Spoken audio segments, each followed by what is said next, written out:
Welcome to the Protector Culture Podcast with Jimmy Graham. Jimmy is a veteran U.S. Navy SEAL, a former protective officer for the CIA Global Response Staff, founder and CEO of the Able Shepherd Program, a husband and father of 4, and a personal friend of mine. Now here's Jimmy. Hey guys, welcome back to the Protector Culture Podcast with Jimmy Graham. I'm your host, Jimmy Graham. I wanted to take a kind of break. I'm in the new headquarters building. We've got a new shoot house behind us. I'm here with BK. It's late in the night, Thursday. And I wanted to recap on something that happened. I want to back up and talk a little bit of a debrief that happened on Saturday. So it's made national news. Obviously, just for those that don't know this, I guess, we were invited. I was on the Randy Corcoran, Wake Up with Randy Corcoran on the radio this Saturday. He invited us to come up to his, there's a Patriot muster to back the police. So you're backing the police and standing with Blue, Back to Blue, I think it was called. And we were invited to go there, and we usually don't get involved with that kind of stuff. But I did say that I was going to go, and I explained to him that, I want to check this out. I'm curious about these things. And it truly has been, on my mind about where does a man or a woman right now that wants to see change and make a difference, where's that line? What do you go to? Some stuff, I see a lot of things right now, and I am working through this. What do you go to? Do you hang a sign? Do you put something in your yard saying who you're voting for? Do you hang a flag on your car? Do you discuss it amongst friends for fear of not losing friends? There's so much divisive stuff right now that I don't want to get sucked into that. However, I do believe that more than any time that I've seen in my life, these are important things. Spend more time thinking about, learning about politics and our foundation, both biblical foundation and our forefathers in this nation this year than I probably ever have. Just intrigued by it, understanding how it's woven together and where do I stand in protecting that. So we do the Stand in the Gap initiative, obviously, to go invite people, to do the same. We say get all the information you can and then you make an adult decision. That's what adults do. Get this side, then you make a decision and then know what you stand for. So that's a big deal. So backing up, we go to this event. I tell them, yeah, we're going to be there, but we don't make a big noise. It's not a look at me kind of thing. But if I go there, it's likely that I invite other people to go with me to keep an eye on me, to take care of me personally, to take care of each other and all that stuff. But we're not going, as a big billboard. So I said, you probably won't even know we're there. But I will come over and say hi just to show support. But I'm going to kind of check this thing out and see where we're at, as Colorado. So we went. Got to be honest, some of the things that I saw I wasn't impressed with. That's from both sides. Now, obviously, I'm on a side that was going to be there to support police. I always say that I support good police. So it means if you're doing a great job, I want you to get a raise. I want you to raise a family. I want you to be one of those people that trains more police. If you're a bad police officer, once you're gone, I don't care if it's a police officer, if you're in the military, whatever, you're breaking the law. You're that guy that's got a badge and a gun doing, whatever, trying to prove yourself. There's no room for that. So, we go there in order to support police. The statement that I made was that look at the police. They're all facing the other way. So the media pointed out that there were with the way that they articulated it, two groups peacefully meeting, and then they clashed. Okay, that's not what happened. One of them had a permit, had permission, had all this stuff, and the police weren't worried about them at all. Their backs were to that group. The other group was they actually called it a soup drive, meaning that on their little flyer, there were cans of soup flying through there with rainbows behind them, saying bring cans to throw at the police. So they said they were just for, a demonstration for police reform. That wasn't it. There was Communist Party, there was like a witch group, there was all this just craziness going on the other side. So what I didn't agree with, and this is that there were people on this side as well that had megaphones yelling taunting. It reminded me a lot of the little brother yelling over the shoulder of the big brother, trying to pick a fight knowing that the brother was there. So I'm sure the cops didn't appreciate that, like you're running your mouth behind me. I'm standing here trying to keep this thing civil. Now, were they attacking people? No. They were saying things and they were words, but our words do mean something. This is my point, is that there's certain things that, that I do need to stand up and figure out what is going to be Jimmy Graham's stand, what's that hill I'm going to take, and do I care enough to make a difference? I'm already showing that. We're out there, doing all this stuff to help people. They ask us all the time is what can I do to contribute? What can I do to make a difference? You're going to have to find that, okay? My mission is not your mission. My vision may not be your vision. That's okay. There's certain things you can do. But what you can't do is nothing. You can't do nothing and then complain. You lose your right to complain if you do nothing. If you shake your fist at the TV, it doesn't count. Okay, so I believe there's a war on decency right now. There's a war on respecting one another and treating people as human beings. So when I see that, I say like, hey, there's a problem with civility and there's a problem with decency. So the answer isn't to go be uncivil and disrespect people. So at some point, and I say this, I've said this many times, adults have to enter this conversation. Our kids are watching, and this is a problem that I don't care to hand to my children. I want to do everything I can to figure this out right now so we don't hand a mess to our kids. So we go to this function. I did post something talking about the police are facing that way and all that stuff. And it was a strange scene. There are people, in their 70s wearing ballistic vests and all this kind of stuff. It's just a crazy thing that I didn't think I'd ever see in my country. Whatever. Now, you say what you want about those people, they showed up. So they did show up, and it wasn't just those people, they were just good folks. They came over and said hi to me, and we had great conversations because they wanted to do something. They wanted to be counted, they wanted to make a difference. So that's what I witnessed while I was there. A little bit childish on this side, absolutely violent attacks on this side, police facing that way to defend themselves, and obviously keeping the group separated. On exit, I got up and was able to speak. Randy said, hey, where's Jimmy at? And they called me over. I was over checking on a guy, and they said, hey, bring him over. He knew I was there. I'd already said hello to him. Got up there and delivered a message. And kind of what I was hearing, this violence and F-bombs and stuff, I just don't do business like that. So again, I don't ever know when my kids are watching, but, as a man, I just speak a certain way. When I was a child, I spoke like that. Became a man, I put away childish things. Anyways, I'm always working on me.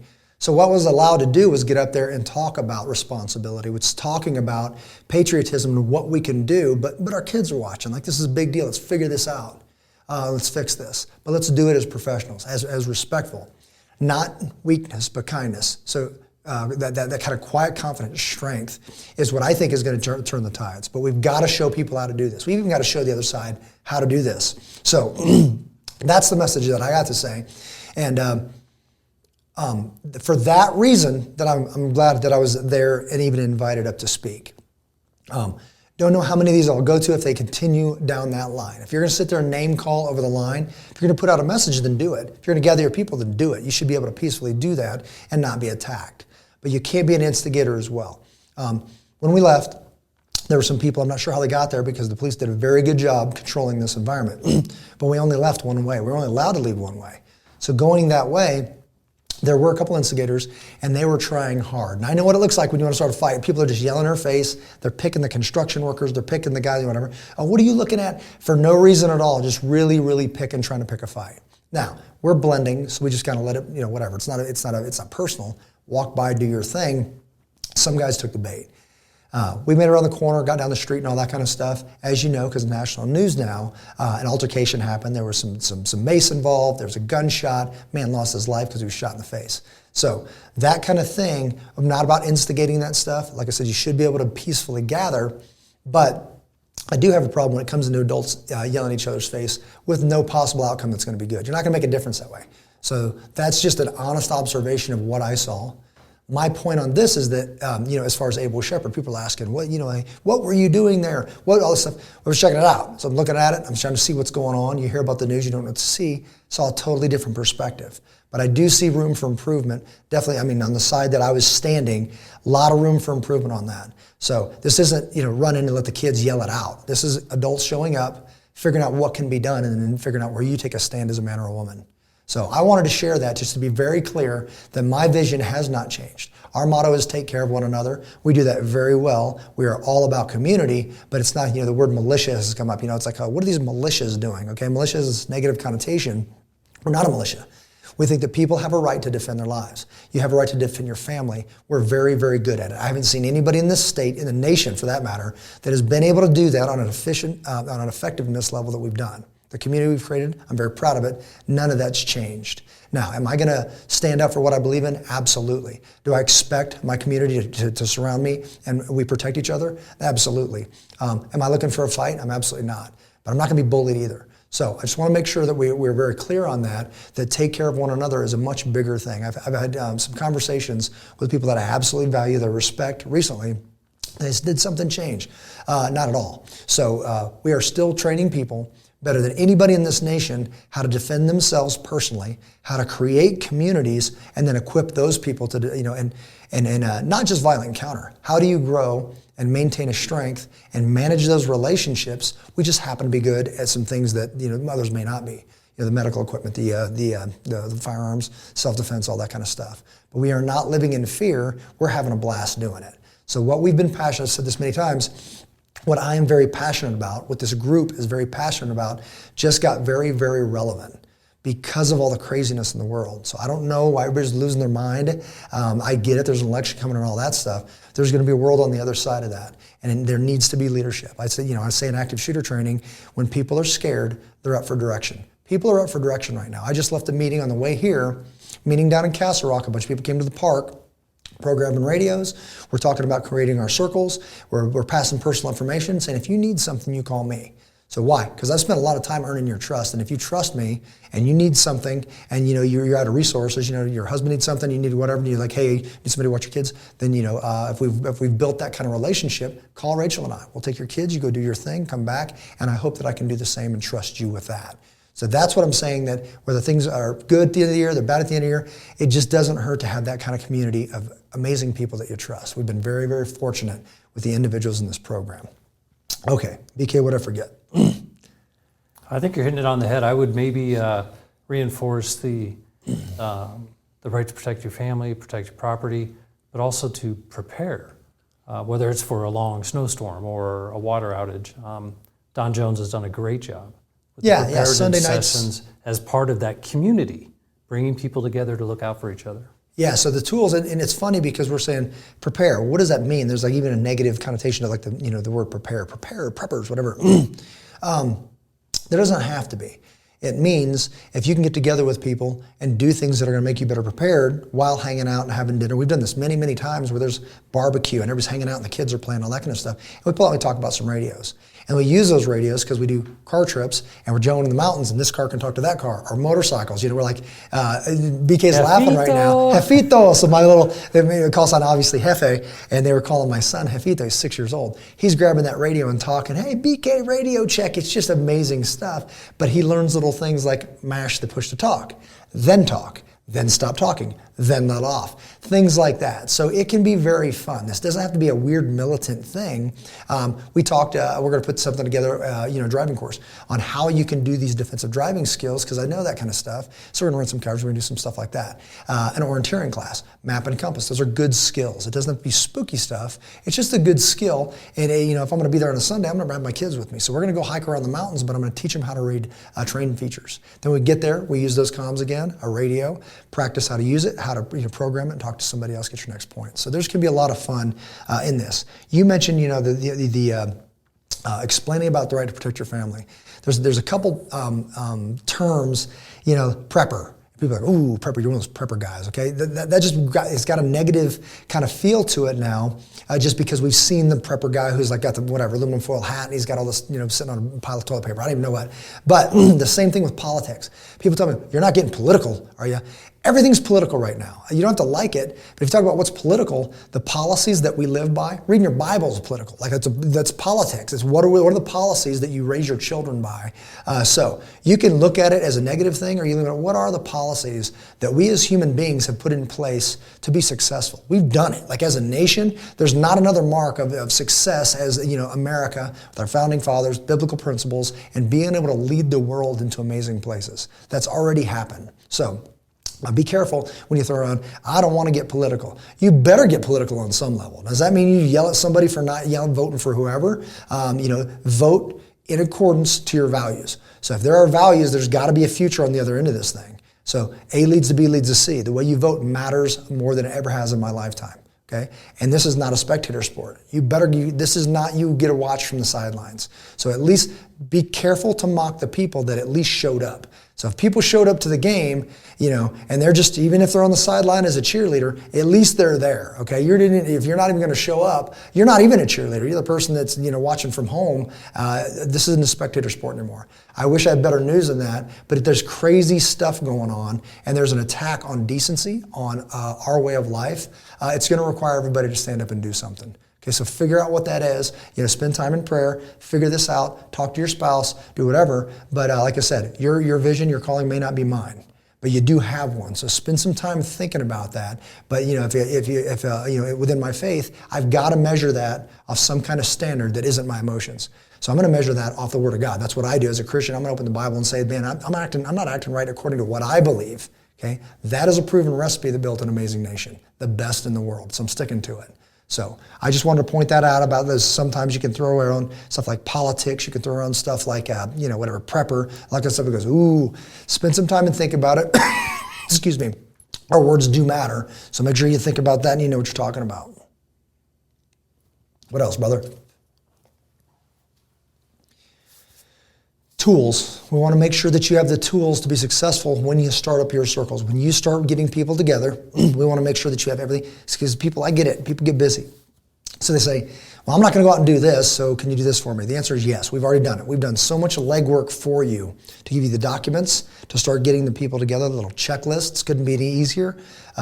Tonight we were out, one of the guys, Brad, was there with me because we told him, hey, these radios will let you talk to people even if cell phones don't work. Well, okay, they get them, and they got on to use it.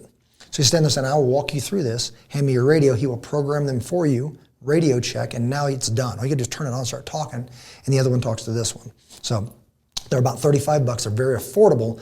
They're selling like hotcakes. I see the prices fluctuate and all that stuff, and I talk to people, and they're like, how about 4, how about 5, I got 2 or whatever. So having some things like that right now is definitely going to matter.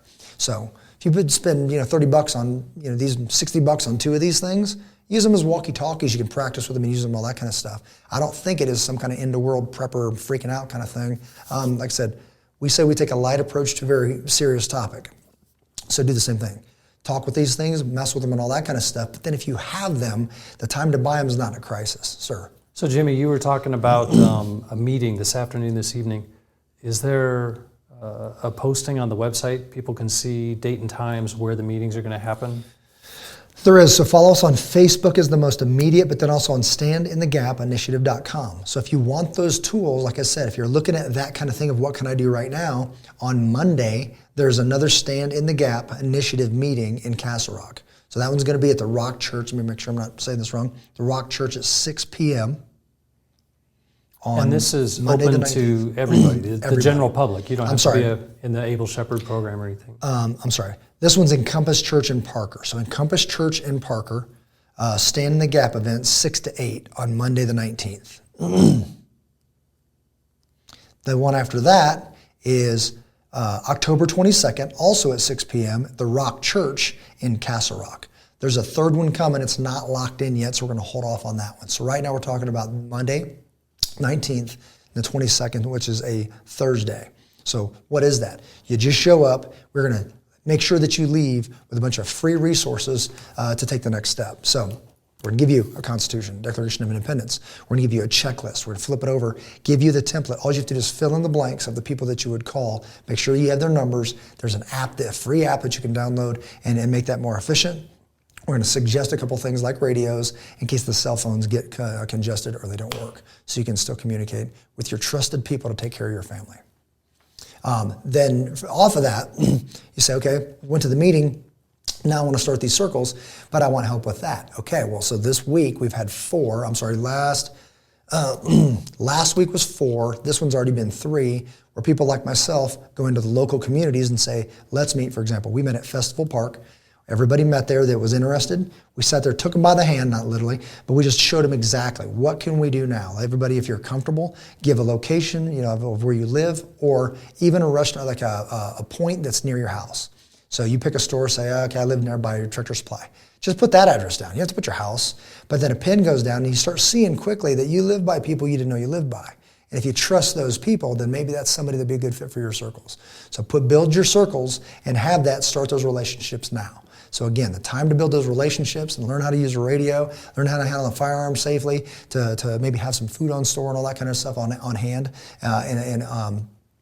fuel, all that kind of stuff. These classes that Don Jones does at 9 o'clock on Sundays, working right down the line, giving classes for free to make you more prepared. You can go back on standinthegapinitiative.com, click on readiness, go down to the shared Google Drive. All this information's on there for free. whittle through it, check it out, and then commit as you feel led. So, meetings, Stay in the Gap, the Circles meetings. Obviously, Able Shepherd, the program that's leading all of this, my staff is leading this as a collateral duty. This isn't their job. We all jump in and we start doing this. If you feel, if you identify as a protector, that's why I say it. Identify as a protector, like you would go in harm's way to defend other people, you must be safe. So I'd say it this way. I wouldn't call you to come defend my family with a firearm if you're not safe with one. I want you to come into my house and accidentally shoot my kids. So there's a standard, and you have to be able to be uniform, safe, and accurate, or you don't get that job. So, in closing, standinthegapinitiative.com. Check it out. Look at the resources under the readiness portion, and go ahead and play around on that website because there's a lot of information there. Also, Stand in the Gap Initiative on Facebook, on Able Shepherd, as far as the skills that we teach as a company. The POP, Protecting Our People class, there's an all-women's one coming up very soon here this weekend, and then they're typically on Fridays or Saturdays. And we're standing in the new location, so we expanded into a shoot house scenario room, so we've got real-life, reality-based training facility that can put you into scenarios. The efficiency just went through the roof, meaning the two best teachers that I've ever seen as far as in this industry, Simunition Training Products, that'll let you address human beings, real people, and then a shoot house. Why? Because it is learning right now. It's not video review. We can correct you. We're overhead looking down, can correct you on the fly as you're making mistakes. That minimizes those mistakes very, very quickly. So we're super excited. The very first class happened tonight. They just walked out of here. Everybody's ecstatic, and there's much more to come. Medical training. We've got more entries for our phase 2 people. We've got some cleaning and setup on firearms, because as you guys are asking more and more, we're starting to provide more and more classes, because now we have the real estate to do so. So we'll go ahead and wrap it up. We got on that BK. Did I cover anything, or? You got it all. Got it all. Cool. So God bless you guys. Thank you for just taking the second to let me just go ahead and express that, because as a couple people talk to me, I can see big question marks hanging over their face. I value you guys' input. Nothing has changed in me as far as my vision. I know exactly where that vision is. It hasn't changed. Take care of one another. It still is and will always be our focus here. So I tell people, it's like we are not the product. Our product is you after your time with us. If you're better, we're doing our job, and we'll continue to do that always. I love you guys till we see you again. God bless you. Take care of one another.